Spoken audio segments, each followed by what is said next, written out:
আজকে মুসলমানদের দুনিয়াবি যা শক্তি তার 60% শক্তি আমার মনে হয় না উমাইয়া আব্বাসীয় খোলাফায়ে রাশিদিনের শাসন আমলে ছিল অথবা সুলতান সালাহুদ্দিন আইয়ুবীর হাতে ছিল, কিন্তু তাদের কাছে ছিল আল্লাহ ভরসা, আল্লাহ ভীতি, আল্লাহ ভীরুতা। আমাদের কাছে দুনিয়াবি সকল পথপন্থা আছে, কিন্তু ওই দুইটা জিনিস আমরা হারিয়ে ফেলেছি, আল্লাহ ভরসা এবং আল্লাহ ভীরুতা, তাকওয়া পরহেজগারিতা এবং তাওয়াক্কুল আলাল্লাহ।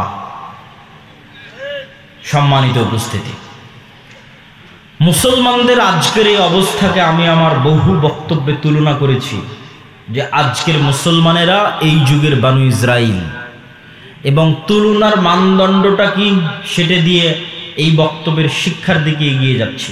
কিভাবে আমরা এই দাসত্ব এবং এই গোলামি থেকে মুক্তি পাব সেটার দিকে এগিয়ে যাচ্ছি। তুলনার মানদণ্ড কোথায়? আল্লাহ সুবহানাহু ওয়া তাআলা কোরআন মাজিদে বলছেন, وَإِذْ نَجَّيْنَاكُمْ مِنْ آلِ فِرْعَوْنَ يَسُومُونَكُمْ سُوءَ الْعَذَابِ يُذَبِّحُونَ أَبْنَاءَكُمْ وَيَسْتَحْيُونَ نِسَاءَكُمْ। স্মরণ করো সেই দিনের কথা যেই দিন আমি আল্লাহ তোমাদেরকে ফেরাউনের কবল থেকে বাঁচিয়ে দিয়েছিলাম। কোন ফেরাউনের কবল থেকে বাঁচিয়ে দিয়েছিলাম?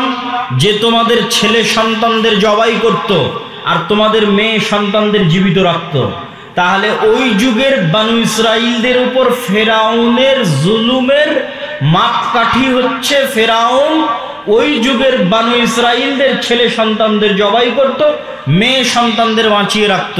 ঠিক কাছাকাছি ওই রকমই জুলুম আজকের যুগের ফেরাউনেরা আজকের যুগের মুসলমানদের উপর গাজাই করতেছে।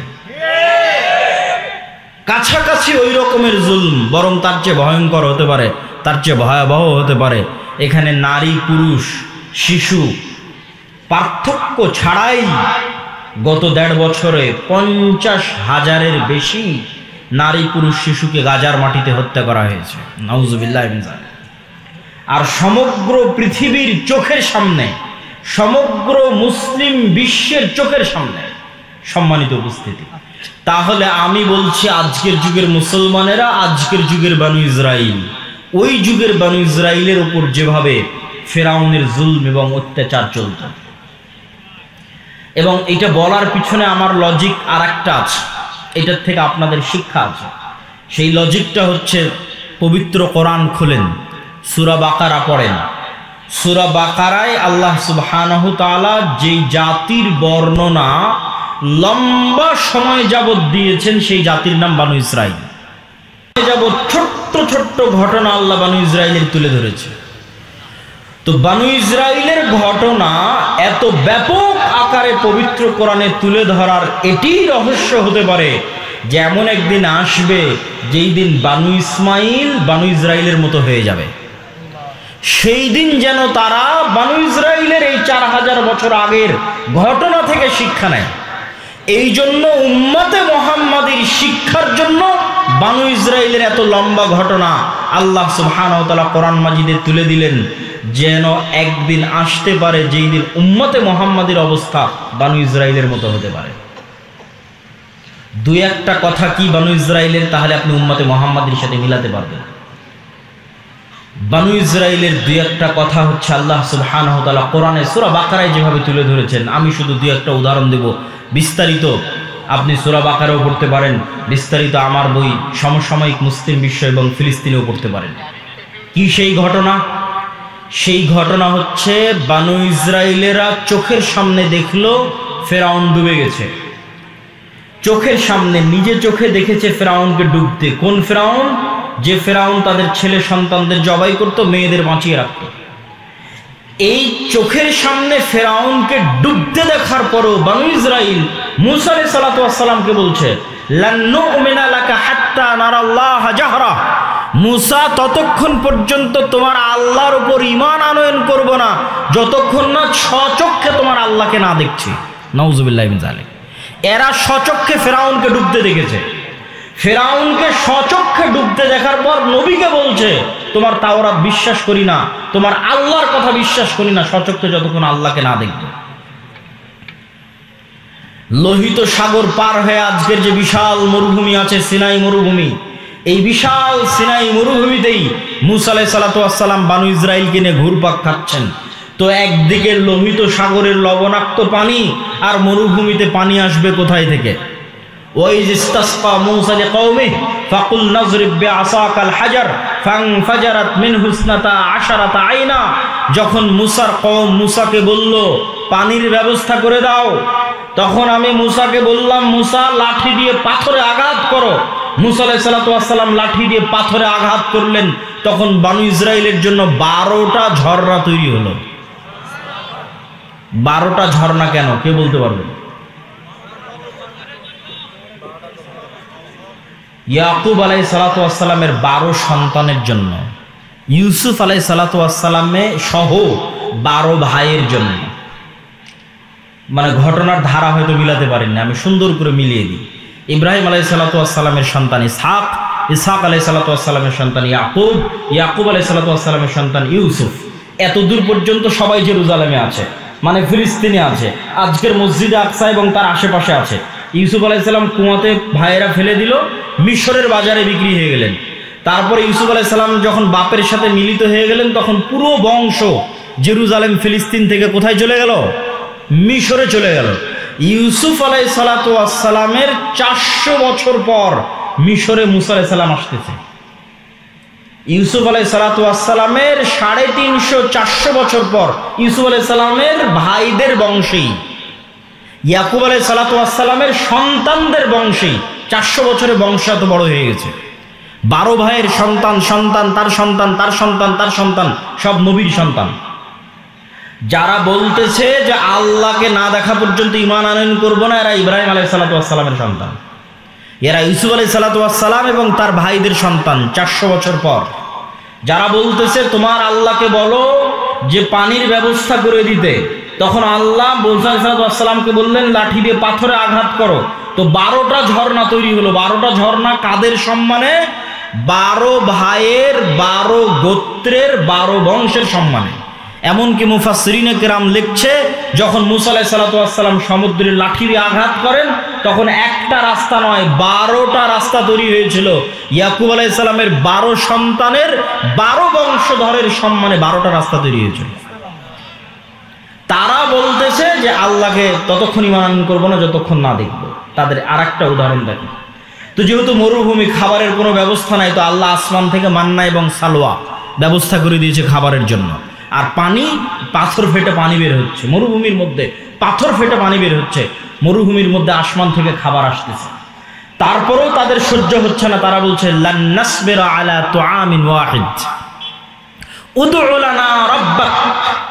মুসা, এক খাবার, এই সকাল সন্ধ্যা একই মান্না সালোয়া, আর সকাল সন্ধ্যা পানি আর মান্না সালোয়া। মান্না সালোয়ার বিবরণ পড়তে গেলে আপনারা আশ্চর্য হবেন। আজকের পৃথিবীর সবচেয়ে দামি মাশরুম, যেটা কেজি বাংলাদেশি টাকায় 4 থেকে 5 লক্ষ টাকা। আজকের বাংলাদেশি টাকায় পৃথিবীর যেটা সবচেয়ে দামি মাশরুম, বিশেষ সময়ে বিশেষ কালে উৎপাদিত হয়, সেই মাশরুম আর বিশেষ এক পাখির গোস্ত হচ্ছে মান্না সালোয়া, যার 1 কেজির দাম বাংলা টাকায় 4 থেকে 5 লক্ষ টাকা। সেটা তাদেরকে জান্নাত থেকে দেওয়া হতো। তখন তারা বলছে লান নাসবিরা আলা তুআমিন ওয়াহিদিন, এক খাবার ভালো লাগে না, তোমার আল্লাহকে বলো এই মাটি থেকে আদা, রসুন, পেঁয়াজ, চাল, গম, ডাল ইত্যাদি উৎপাদন করে দিতে। তখন আল্লাহ সুবহানাহু ওয়া তাআলা বলছেন ঠিক আছে, এগুলো উৎপাদন করার জন্য তো শস্য, সবুজ শ্যামল জমি লাগবে, আছে আজও ফিলিস্তিন শস্য শ্যামল সবুজ জমি, প্রচুর পরিমাণে জাইতুন উৎপাদন হয় আজও ফিলিস্তিনে, তিন উৎপাদন হয় প্রচুর পরিমাণে। তো সেই জমি আল-আরজুল মুকাদ্দাসা, পবিত্র ভূমি। কোন পবিত্র ভূমি? 400 বছর আগে এই পবিত্র ভূমিতে তোমাদের বাপদাদা ইয়াকুব, ইসহাক, ইব্রাহিম বসবাস করত। কিন্তু ইউসুফ আলাইহিস সালাতু ওয়াস সালামের কারণে তোমরা মিশরে চলে এসেছিলে। তার 400 বছর পর আজকে তোমরা এখানে, তো এই মাটি তোমাদের, তোমরা এখন সেই মাটি বিজয়ের জন্য যুদ্ধে অবতীর্ণ হও। তখন এরা সব নবীর সন্তান, তারা বলতেছে মুসা আলাইহিস সালাতু ওয়াস সালামকে, ইযহাব আনতা ওয়া রাব্বুকা ফাকাতিলা, মুসা তুমি আর তোমার আল্লাহ গিয়ে যুদ্ধ করো। নাউযুবিল্লাহি মিন যালিক। তাহলে খালি বনু ইসরাইলের 2-1টা ঘটনার উদাহরণ দিলাম, যা যেই ঘটনাগুলো আল্লাহ কোরআনে বলেছেন সূরা বাকারাতে, আমি 2-1টা করে আয়াত পড়েছি আর সেখান থেকে অনুবাদ করেছি। তাহলে এবার বলেন তো, নবীদের সন্তানেরা 400 বছরে এতটা সংকীর্ণ মনা, এতটা ন্যারো মাইন্ডেড, এতটা আত্মমর্যাদাহীন, এতটা আত্মসম্মানহীন, এতটা গোলামের স্বভাবে কিভাবে তাদের চরিত্র পরিবর্তন হয়ে গেল। আমি যখন প্রথম ইউরোপ যাই তখন মূলত আমি এই হিসাবটা মিলাতে পেরেছি। ইউরোপে গিয়ে যখন দেখলাম, ইংল্যান্ডে গিয়ে যখন দেখলাম মুসলমানদের জন্ম নিবন্ধন, সার্টিফিকেট, পাসপোর্ট, ইংল্যান্ডে প্রবেশ, ইউরোপে প্রবেশ, অ্যাসাইলাম ক্লেইম করা, সেখানে কাগজপাতি রেডি করা, তারপরে সেখানে সরকারের কাছ থেকে বেনিফিট নেওয়া, বেকারত্ব ভাতা হোক, সন্তান সন্ততির ভাতা হোক, প্রত্যেকটা ধাপ অধিকাংশে মিথ্যার উপর প্রতিষ্ঠিত। মুসলমানদের ভারত, পাকিস্তান, বাংলাদেশ থেকে যে মুসলমানেরা গেছে তারা ইংল্যান্ডে, আর আফ্রিকা থেকে যে মুসলমানেরা গেছে স্পেন, ফ্রান্স এবং ইতালিতে, তাদের মিথ্যা, তাদের ধোঁকা, তাদের চুরি, তাদের দুর্নীতি ভারত পাকিস্তানের মুসলমানদের চাইতে আরো খারাপ, আরো নিম্ন স্তরের। তো তখন আমি উদাহরণ মিলালাম যে এরা তো আজকের যুগের বানু ইসরাইল। এই যুগের মুসলমানদের কাছে যদি মুসা আলাইহিস সালাতু ওয়াস সালাম প্রেরিত হতেন তাহলে এই উত্তরগুলোই পেতেন যেই উত্তরগুলো বানু ইসরাইলেরা দিয়েছিল। আমি মনে বুঝাতে পারিনি, মানে এই যুগের মুসলমানদের রক্তের মধ্যে ওইভাবে মিথ্যা, ওইভাবে ধোঁকা, ওইভাবে দুর্নীতি, ওইভাবে আত্মমর্যাদাহীনতা, আত্মসম্মানহীনতা প্রবেশ করেছে, ঠিক যেভাবে 4000 বছর পূর্বে বানু ইসরাইলের ছিল। কারণ কি? কারণ হচ্ছে ইউসুফ আলাইহিস সালাতু ওয়াস সালামের মৃত্যুর পর হাকসুস বংশের যখন পতন হয় এবং ফারাও বংশের যখন উত্থান হয়, তো আগের সরকারের সাথে যাদের জোট থাকে, শত্রুতা করতে করতে জোটের যারা জোটের সঙ্গী তাদের উপর শত্রুতা চলে। তো ফারাওদের যখন উত্থান হয় তখন আগের হাকসুস বংশের জোট, ইউসুফ আলাইহিস সালাতু ওয়াস সালাম মন্ত্রী ছিলেন, ইউসুফ আলাইহিস সালামের ভাইরাও হয়তো বড় বড় মন্ত্রী পরিষদের সদস্য ছিলেন।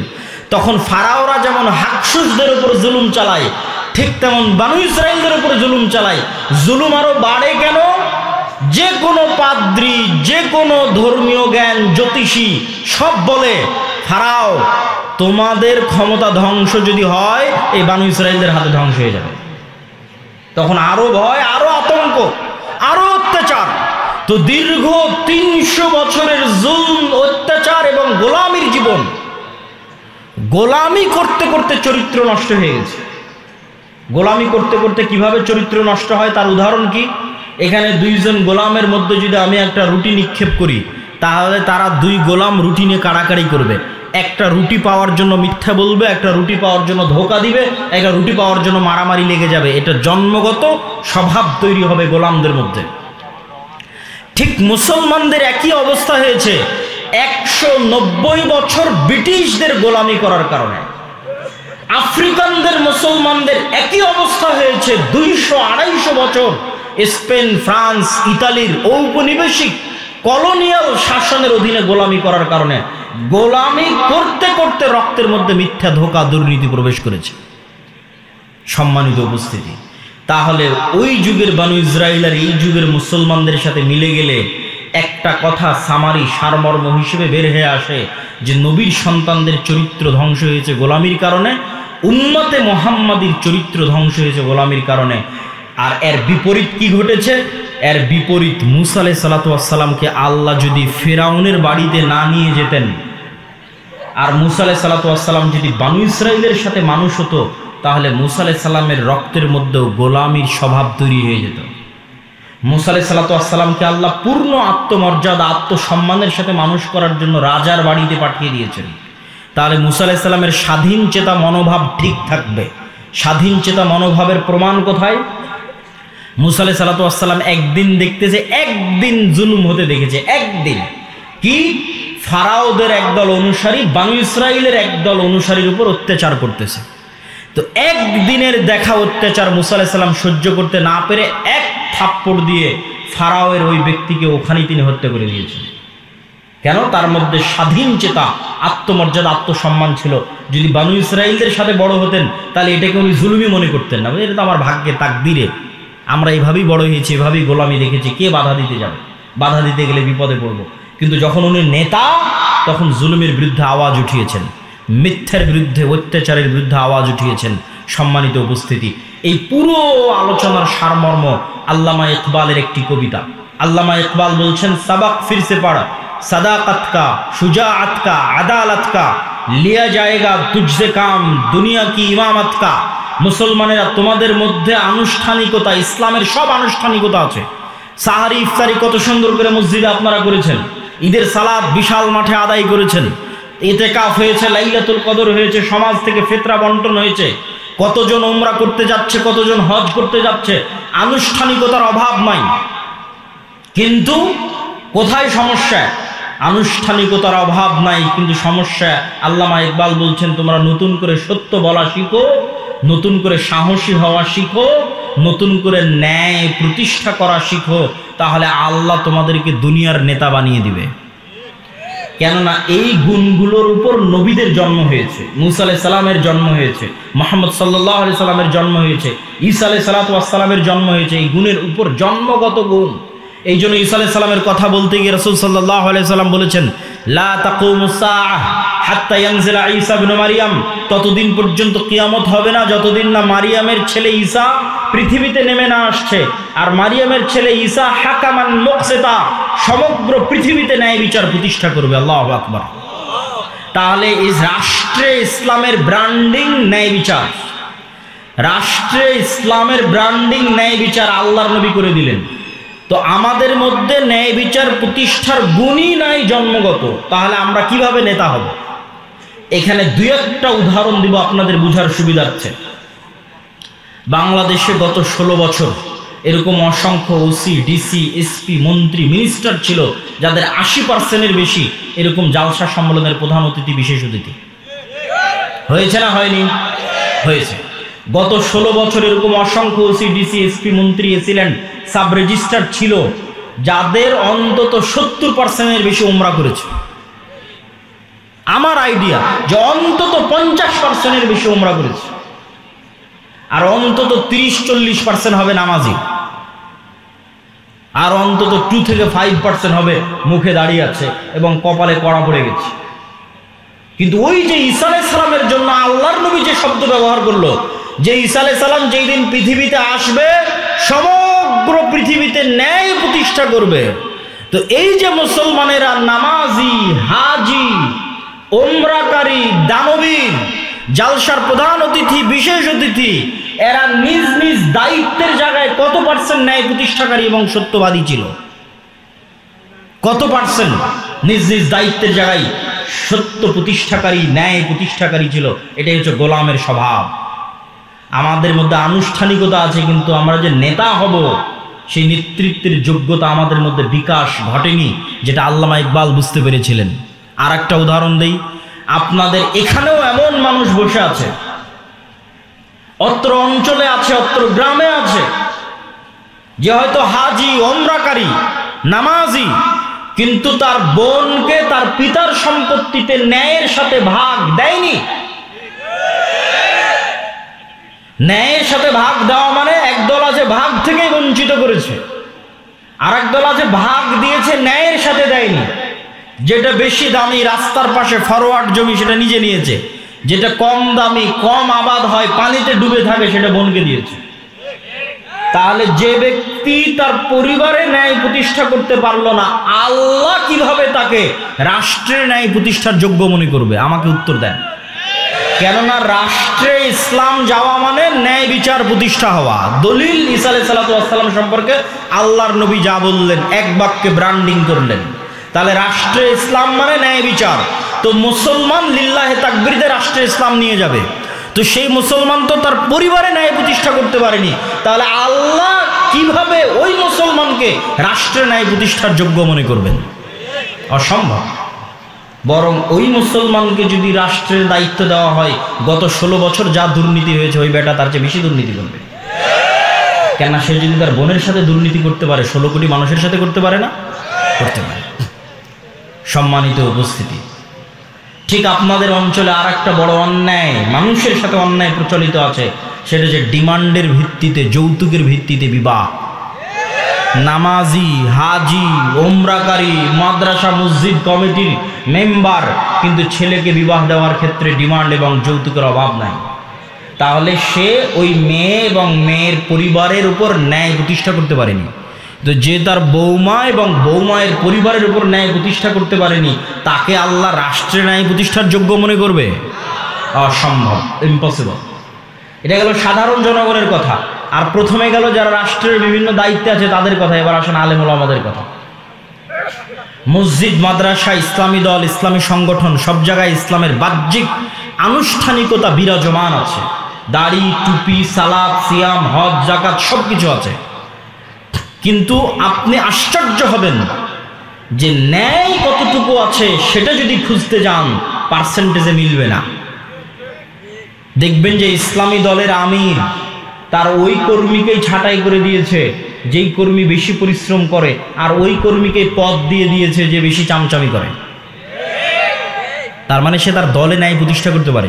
এবং যেখানে যত মসজিদ, মাদ্রাসা, দলে গন্ডগোল আছে, আহলে হাদিস হোক, হানাফি হোক, মাযহাব মাসলাক নির্বিশেষে যেখানেই দেখবেন গন্ডগোল আছে, ওখানে যে বুঝবেন এখানে ন্যায় পরায়ণতার অভাব আছে। আলেম হতে পারে, হাজি হতে পারে, কিন্তু ন্যায় প্রতিষ্ঠা করতে পারেনি। হয় আমির না হয় কর্মী, দুই দলের যে কোনো এক দল ন্যায় প্রতিষ্ঠা করতে পারেনি। সম্মানিত উপস্থিতি, আর যতক্ষণ ন্যায় প্রতিষ্ঠাকারী, সত্য প্রতিষ্ঠাকারী না হবে ততক্ষণ আল্লাহর দৃষ্টিতে নেতা হিসেবে যোগ্য বলে বিবেচিত হবে না। তো আল্লাহর দৃষ্টিতে নেতা হিসেবে যোগ্য বলে বিবেচিত হলে আল্লাহ রাষ্ট্র ক্ষমতার দায়িত্ব। এই জন্য আমি উদাত্ত আহ্বান জানাবো যে আজকের এই আলোচনা থেকে আমরা এতটুকু কি শিক্ষা গ্রহণ করতে পারি না যে আমাদেরকে সত্যবাদী এবং ন্যায় প্রতিষ্ঠাকারী হতে হবে? পারি না? একটা হাদিস আপনাদের সামনে পেশ করি। সাবাআতু ইযিল্লুহুমুল্লাহ ইয়াওমা লা যিল্লা ইল্লা যিল্লুহ।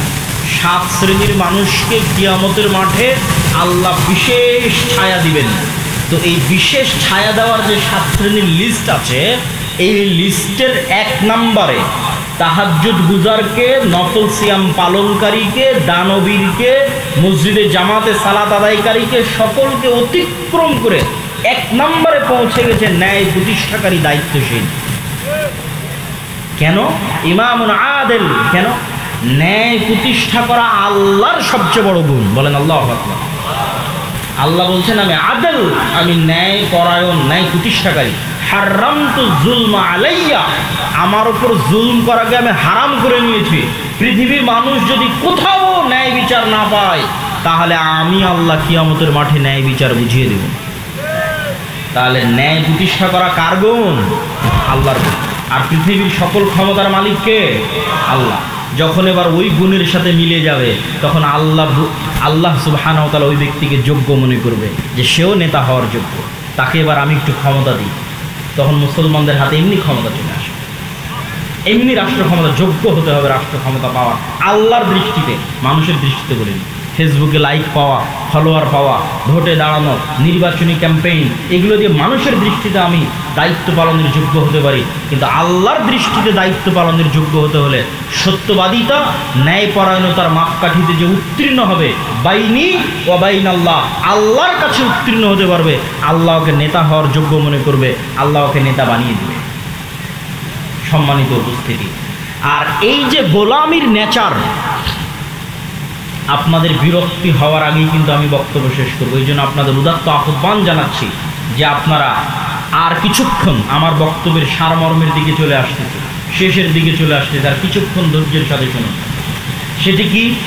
সেটি হচ্ছে এই যে গোলামির যে নেচার এবং স্বভাব, মিথ্যা বলা, এটা গোলামির স্বভাব। ধোঁকা দেওয়া, সঠতা দেওয়া, দুর্নীতি করা গোলামির স্বভাব, নেতার স্বভাব নয়। তার একটা উদাহরণ, আবু সুফিয়ান কাফের মুশরিক, কিন্তু বাই বর্ন জন্মগত নেতা। জন্মগত নেতা হওয়ার কারণে আবু সুফিয়ান জেরুজালেমে বাদশাহ হিরাক্লিয়াসের দরবারে মুহাম্মদ সাল্লাল্লাহু আলাইহি ওয়াসাল্লামের নামে একটাও মিথ্যা কথা বলেন, অথচ আবু সুফিয়ান তখন কাফের, আবু সুফিয়ান তখন মুশরিক। তাহলে ওই যুগের মক্কার কাফের মুশরিকদের চাইতে এই যুগের মুসলমানেরা নিম্ন স্তরে আছে। আর এই গোলামির স্বভাবকে জিইয়ে রাখার জন্য, যে মুসলমানদেরকে যে আমরা ইউরোপিয়ানরা 190 বছর ওদের মধ্যে গোলামির স্বভাব ঢুকিয়ে দিয়েছি, এই গোলামির স্বভাবটা জিইয়ে রাখার জন্য এদের মাথার উপর গণতন্ত্র চাপিয়ে দাও। এই কথা অনেকের কাছে বিরক্তিকর লাগতে পারে, কিন্তু আমি যুক্তির ভিত্তিতে কথা বলব। যুক্তির ভিত্তিতে বলে আমার বক্তব্য শেষের দিকে চলে গেছে। গণতন্ত্র দিয়ে ইসলাম প্রতিষ্ঠা হবে কিনা এটা আমার আলোচনার বিষয়ই নয়। গণতন্ত্র পৃথিবীতে জাস্টিস, ন্যায় প্রতিষ্ঠায় ব্যর্থ একটা শাসন ব্যবস্থা। গত 16 বছর বাংলাদেশের মানুষের উপর জুলম, খুন, গুম, আয়নাঘর গণতন্ত্রের নামে তৈরি করা হয়েছে।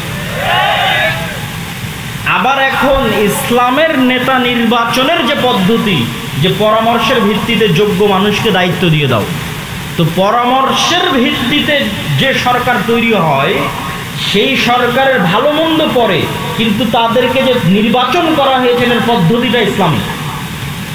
তো যারা এই পদ্ধতির মাধ্যমে ক্ষমতায় আসলে দেখবেন তাদেরকেও সরিয়ে চোর, বাটপার, লুটেরাদের ক্ষমতায় বসানোর জন্য যে ট্রাম্প কার্ড ব্যবহার করা হবে সেটার নাম গণতন্ত্র। আর এই গণতন্ত্রের সবচেয়ে বড় কুফল মুসলমানেরা ভোগ করবে কি দিয়ে? সেটা হচ্ছে বিভেদ, হিংসা, বিদ্বেষ, মিথ্যা। গণতন্ত্রের মেকানিজমটাই এমন যে আপনি মিথ্যা না বললে এখানে টিকতে পারবেন না। তাহলে আপনার মধ্যে গোলামির স্বভাব জিইয়ে রাখার সবচেয়ে বড় মাধ্যম হচ্ছে পলিটিক্যালি আপনাকে গণতন্ত্রের কাছে বাউন্ড করে দেওয়া। দেন আপনি বাই ডিফল্ট মিথ্যা বলবেন, বাই ডিফল্ট দুর্নীতি করবেন, বাই ডিফল্ট ধোঁকা দিবেন। আপনার গোলামির নেচার চলতেই থাকবে, সত্যবাদিতা, ন্যায়পরায়ণতা বহুদূরের কথা।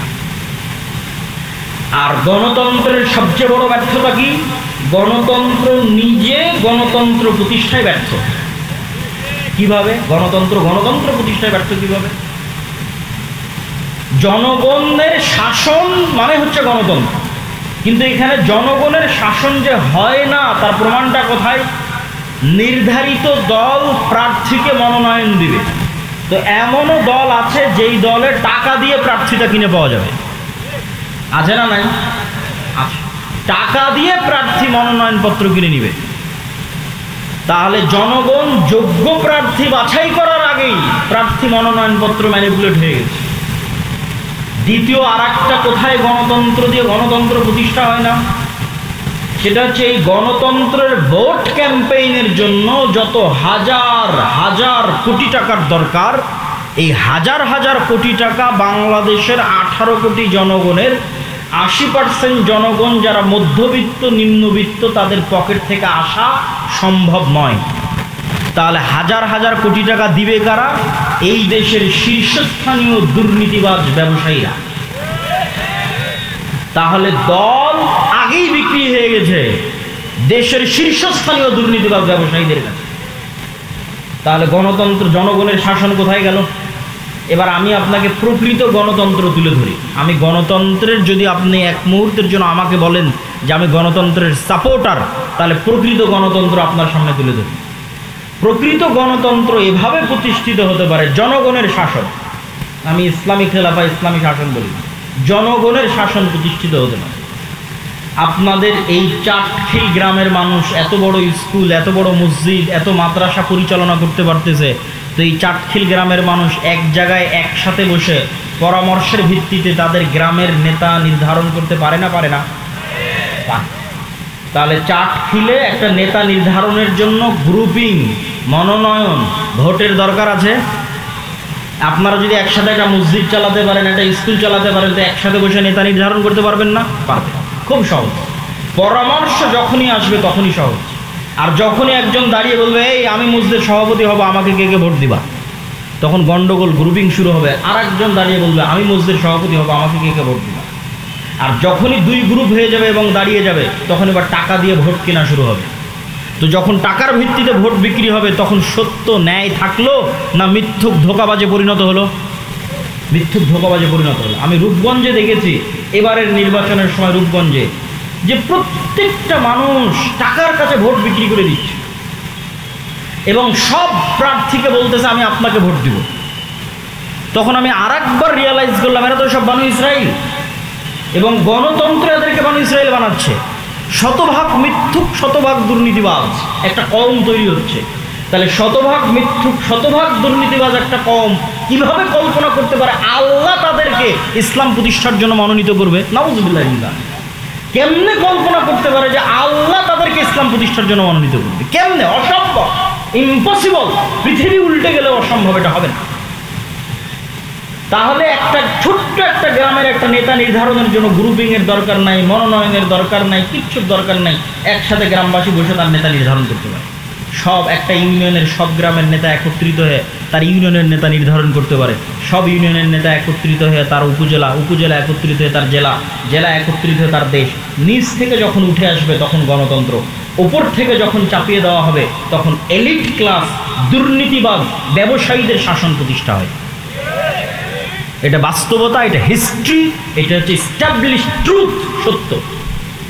সম্মানিত উপস্থিতি, তাহলে মুসলমানদের এই যে মিথ্যার কালচার, দুর্নীতির কালচার, এটার থেকে বের হয়ে আসার একটা পলিটিক্যাল উপায় হচ্ছে গণতন্ত্র থেকে বের হয়ে আসা।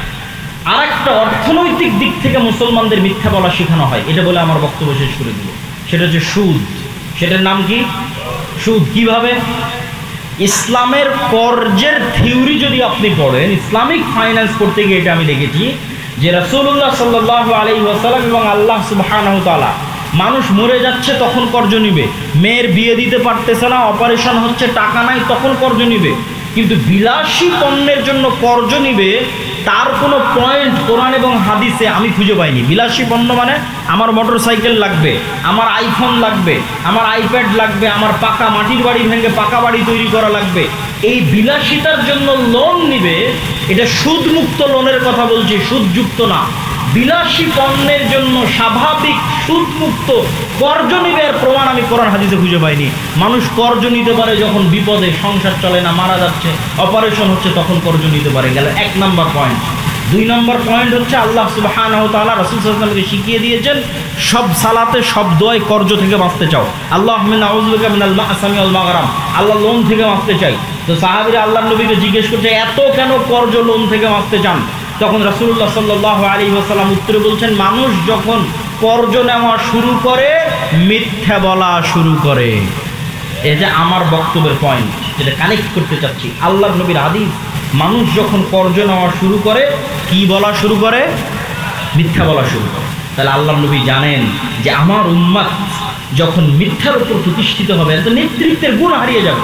মিথ্যা তো গোলামের গুণ, স্লেভ, দাস, কৃত দাসের গুণ। তাহলে যে পরিবার ক্ষুদ্র লোন নিচ্ছে কিস্তিতে, ওর মা মিথ্যা বলছে, ওর বাপ মিথ্যা বলছে, ওর ছেলে মিথ্যা বলছে, পুরো পরিবার মিথ্যার উপরে প্রতিষ্ঠিত হচ্ছে, এই পরিবারকে কিভাবে আল্লাহ চয়েস করতে পারে যে তাদেরকে দিয়ে আল্লাহ রাষ্ট্রে ইসলাম প্রতিষ্ঠা করবে? সম্ভব। এই জন্য রাসূল সাল্লাল্লাহু আলাইহি ওয়াসাল্লাম জানেন কোথায় কোথায় নেতৃত্বের গুণাবলী সুদে ধ্বংস হতে পারে।